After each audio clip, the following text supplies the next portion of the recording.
Hello दोस्तों, कैसे हो आप सब। Welcome back to job university में। और प्रकाश, इस वीडियो में हम बात करेंगे बार्क में एक वर्क असिस्टेंट की जॉब प्रोफाइल क्या होती है, क्या क्या ड्यूटी एंड रिस्पॉन्सिबिलिटीज रहती है, क्या क्या काम आपको करना होता है, ड्यूटी टाइमिंग्स क्या रहती है।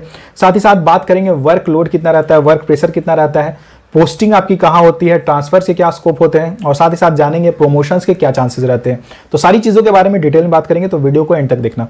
देखिए, बार्क की फुल फॉर्म है Bhabha atomic research centre. All India में टोटल 14 लोकेशंस हैं जहाँ पे बार्क के फैसिलिटीज़ हैं, यानी कि बार्क के रिसर्च सेंटर्स वगैरह हैं। तो आपकी पोस्टिंग, लेकिन ये जो रिक्रूटमेंट अभी निकली हुई है ये केवल 3 लोकेशंस के लिए निकली हुई है। न्यूक्लियर रिसाइकिल बोर्ड के अंदर ये वैकेंसीज निकली हुई है, कलपक्कम, तारापुर एंड मुंबई में। तो आपकी पोस्टिंग इन्हीं तीनों लोकेशंस में कहीं हो सकती है।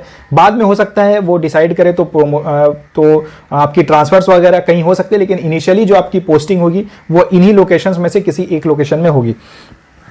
ये जो वर्क असिस्टेंट की पोस्ट रहती है इसे आप समझ सकते हो जैसे मल्टीटास्किंग स्टाफ की जो जॉब रहती है उसी टाइप की ये भी जॉब रहती है। Group C non gazetted post है। 10th पास अगर आपने किया हुआ है तो आप यहाँ अप्लाई करने के लिए एलिजिबल हो। 10th में आपके मिनिमम 50% मार्क्स होने चाहिए। अगर बात करें सैलरी की तो यहाँ बेसिक पे 18,000 रहती है, यानी कि आपकी मंथली इन हैंड सैलरी 30,000 के अप्रॉक्स बनेगी। एंड इसके अलावा बहुत सारे पर्क्स, बेनिफिट्स एंड अलाउंसेस आपको मिलते हैं। देखिए, बार्क एक्चुअली डील करता है, बार्क में मेनली जो काम होता है वो है न्यूक्लियर एनर्जी को लेकर यहाँ पे रिसर्च वगैरह चलते रहते हैं। एंड खास करके जो एक कहा जाता है peaceful application of nuclear energy, तो वो यहाँ पे काम होता है बार्क में। न्यूक्लियर पावर जनरेशन होता है और साथ ही साथ में कुछ रिसर्च वर्क्स वगैरह चलते रहते हैं। तो अगर बात करें जॉब प्रोफाइल की कि एज वर्क असिस्टेंट आपकी जॉब प्रोफाइल क्या रहेगी, तो हालांकि अगर आपने ऑफिशियल नोटिफिकेशन देखा होगा तो उसमें उन्होंने सारी चीजें डिटेल में बता दी है कि ये वर्क प्रोफाइल आपकी रहेगी, ये सब काम आपको करने होंगे। तो मेंटेनेंस ऑफ लैब्स मतलब जो रिसर्च सेंटर में जो लैब्स वगैरह रहते हैं वो सब आपको मेंटेनेंस करना होगा। ऑफिस बिल्डिंग की मेंटेनेंस करना होगा। सराउंडिंग एरियाज जो रहते हैं वहाँ की मेंटेनेंस वगैरह, साफ सफाई वगैरह आपको करना होगा। खास करके यहाँ पे एक चीज मेंशन की हुई है टॉयलेट्स, हाइजीन, एम्बियंस, तो ये सब चीजें भी आपको करनी पड़ सकती है, यानी कि टॉयलेट्स की साफ सफाई वगैरह यहाँ पे, क्योंकि इन्होंने नोटिफिकेशन में क्लियरली मेंशन किया है कि ये आपकी जॉब प्रोफाइल रहेगी, तो ये सब काम भी आपको करने हो सकते हैं। बहुत सारे कैंडिडेट पूछ रहे थे कि सर क्या ये सब काम भी करना होगा, टॉयलेट की साफ सफाई ये सब भी करना पड़ सकता है, तो हाँ, ये करना पड़ सकता है। और उसके अलावा बाकी जो एरियाज रहेंगे अगल बगल के उसकी साफ सफाई वो सब भी आपको करना होगा। Then cleaning and decontamination of nuclear plants and machinery, ये इंपॉर्टेंट है। देखिए, डीकॉन्टामिनेशन का मतलब क्या हुआ कि ये जो डील करते हैं ना, ये न्यूक्लियर एनर्जी से डील करते हैं। न्यूक्लियर में क्या चीज़ होती है, न्यूक्लियर रिएक्शन जो चीज़ें होती है ये बहुत ज़्यादा, इसमें आप समझो कि रेडियो एक्टिव एमिशंस वगैरह होते हैं, तो कॉन्टेमिनेशन बहुत ज़्यादा हो जाता है न्यूक्लियर पावर प्लांट्स वगैरह में। तो उसे डीकॉन्टेमिनेट करने के लिए या फिर क्लीनिंग वगैरह करने के लिए भी आपको काम करना होगा। ये आपकी ड्यूटी रहेगी, आपकी रिस्पॉन्सिबिलिटी रहेगी। मशीन्स वगैरह की साफ सफाई ये सब भी काम आपको करना होगा। उसके बाद assistance in nuclear plants workshop, यानी कि जो साइंटिस्ट वगैरह रहेंगे, जो रिसर्च असिस्टेंट रहेंगे, उन्हें आपको असिस्ट करना होगा उनके वर्क में। तो वर्कशॉप हो गया, स्टोर हो गया, उन सब में आपको काम करना होगा। और यहाँ पे जो ड्यूटी रहती है ये राउंड द क्लॉक रहती है, यानी कि आपकी शिफ्ट ड्यूटी रहेगी। मे बी 8 आवर्स या 10 आवर्स की ड्यूटी आपकी हो सकती है, डिपेंडिंग अपॉन लोकेशन या डिपेंडिंग अपॉन किस डिपार्टमेंट में आपको काम करना पड़ता है, तो उसके अकॉर्डिंग आपकी शिफ्ट ड्यूटी रहेगी। तो उसके लिए भी आपको रेडी रहना होगा, यानी कि मॉर्निंग, आफ्टरनून या फिर नाइट ड्यूटी आपकी लग सकती है। साथ ही साथ आपको गार्डनिंग वर्क भी करना होगा। गार्डनिंग वर्क हो गया जिसमें पूरी गार्डन की साफ सफाई वगैरह का काम हो गया, सॉइल डिगिंग करना, प्लांटेशन करना, देन स्वीपिंग वगैरह करना, वाटरिंग, वीडिंग, यानी कि जो एक गार्डनर का काम होता है वो आपको करना हो सकता है।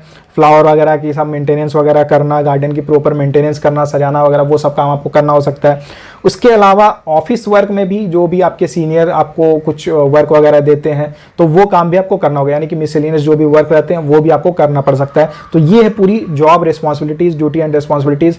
तो देखिए, इसमें अगर आपने 10th पास किया हुआ तो ऑब्वियसली इसमें आपको जरूर अप्लाई करना चाहिए। अगर आपने इवन 12th पास किया हुआ है और तो भी आप इसमें अप्लाई कर सकते हो, लेकिन अगर आपने ग्रेजुएशन किया हुआ है तो मैं आपको कहूंगा कि एक बार आप थोड़ा मतलब देख लेना, क्योंकि जॉब प्रोफाइल आप समझ लो। अगर आपको लगता है कि हाँ ठीक है, अभी जॉब की बहुत ज्यादा रिक्वायरमेंट, आपसे जो भी कहा जाएगा भाई आप काम करने के लिए रेडी हो, तो फिर आप इसमें अप्लाई कर सकते हो। अदरवाइज दूसरी जो जॉब्स है उसके लिए भी आप ट्राई कर सकते हो। मैं आपको यहाँ पे बिल्कुल भी नेगेटिव नहीं बता रहा हूँ, जो सच्चाई है जॉब की वो मैं आपको बता रहा हूँ, क्योंकि मैं ये नहीं चाहता हूँ कि कल जाके आप ज्वाइन कर लो उसके बाद आप बोलोगे कि अरे यार कहाँ आगे फंस गया। तो ये सब चीजें नहीं होनी चाहिए। आपको क्लैरिटी रहनी चाहिए कि भाई इससे इन सब काम के लिए आप रेडी रहो कि हाँ ठीक है, जो काम दिया जाएगा मैं करूंगा, क्योंकि गवर्नमेंट जॉब है। और डेफिनेटली अगर आपको अभी पैसे की जरूरत है, गवर्नमेंट जॉब में जाना है, तो ये one of the best option है। प्रमोशंस के क्या स्कोप होते हैं, तो देखिए यहाँ पे प्रमोशंस के लिए आपको बहुत ज़्यादा वेट करना पड़ता है। मे बी आपको 6 ईयर्स 8 ईयर्स या 10 ईयर्स भी वेट करना पड़े, उसके बाद आपकी फर्स्ट प्रमोशन होगी। तो प्रमोशंस के वजह से बहुत कुछ नहीं होता है, मतलब बहुत ज़्यादा कुछ डिफाइंड रूल नहीं बना हुआ है कि एकदम इतने पीरियड के बाद आपकी प्रमोशन हो जाएगी। तो ये एक थोड़ी बड़ी इशू है।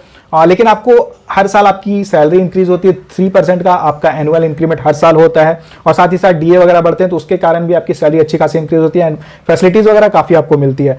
डिपार्टमेंटल एग्जाम्स यहाँ पे होते हैं, लेकिन उसके लिए भी आपको एटलीस्ट 2 ईयर्स या 3 ईयर्स अगर आपने सर्व किया हुआ है तो ही आप डिपार्टमेंटल एग्जाम देने के लिए एलिजिबल होते हैं। तो इस चीज़ को आप ध्यान रखना, डिपार्टमेंटल एग्जाम देकर आप प्रमोशंस ले सकते हो एंड काफ़ी बड़े पोस्ट तक आप जा सकते हो।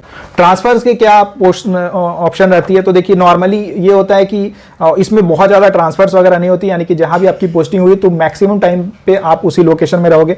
हालांकि ये कंप्लीटली ऑर्गेनाइजेशन के ऊपर डिपेंड करता है, अगर उनकी रिक्वायरमेंट रहेगी किसी और लोकेशन में तो आपको, जैसे कि मैंने आपको बताया कि 14 यूनिट्स है तो आपकी ट्रांसफर कहीं भी हो सकती है। हालांकि ट्रांसफर बहुत कम होते हैं, ये आप जान लो। और ड्यूटी टाइमिंग्स क्या रहती है, तो ड्यूटी टाइमिंग्स आपको पता है, जैसे मैंने आपको बताया कि शिफ्ट टाइमिंग आपकी रहेगी, शिफ्ट ड्यूटी रहती है, तो मे भी 8 आवर्स या 10 आवर्स की आपकी ड्यूटी हो सकती है, डिपेंडिंग ऑन कि आपकी पोस्टिंग कहाँ पे हो रही है। और क्वार्टर्स को लेकर कई कैंडिडेट्स पूछ रहे थे कि सर क्वार्टर्स इसमें मिलते हैं या नहीं मिलते। देखिए तो क्वार्टर्स कुछ कुछ लोकेशंस में मिल जाते हैं, खास करके अगर मैं बात करूँ ट्रॉम्बे की, यानी कि जहाँ पे बार्क की अभी है मुंबई में जो लोकेशन है, तो वहाँ पे बहुत ज़्यादा क्वार्टर की प्रॉब्लम है। तो उसमें जो इवन जो साइंटिस्ट के पोस्ट में भी ज्वाइन करते हैं उन्हें भी ये सब प्रॉब्लम होती है, क्योंकि क्वार्टर्स अवेलेबल नहीं है ज़्यादा, और आपको पता है कि मुंबई जैसे लोकेशन बहुत ज़्यादा कॉस्टली, तो प्रॉब्लम होती है थोड़ा रहने में। और हालांकि बाकी आपको कहीं और मिलती है, जैसे कालापक्कम में या फिर तारापुर में मिलती है, तो वहाँ पे क्वार्टर्स वगैरह की ज़्यादा प्रॉब्लम नहीं है, तो वहाँ पे आप बाहर भी रह सकते हो, वहाँ पे आपको थोड़े कम रेट में भी आपको सारी चीज़ें यानी कि मिल जाती है, लोकेशन रहने के लिए घर वगैरह मिल जाते हैं कम रेंट पे भी। तो ये थी बार्क में वर्क असिस्टेंट की कंप्लीट जॉब प्रोफाइल। आप कमेंट करके जरूर बताना कि आपने कौन सी डिग्री कंप्लीट की हो, यानी कि आपने 10th पास किया हुआ है, 12th पास हो, या फिर आपने ग्रेजुएशन किया हुआ है, और आप इस पोस्ट के लिए अप्लाई कर रहे हो या नहीं। इस रिलेटेड आपका कोई भी सवाल आता है तो आप मुझे कमेंट करके पूछ सकते हो। वीडियो को लाइक जरूर करना, ज्यादा से ज्यादा शेयर करना। अगर आप इस चैनल पर नए हो तो चैनल को सब्सक्राइब जरूर कर लेना। Thank you.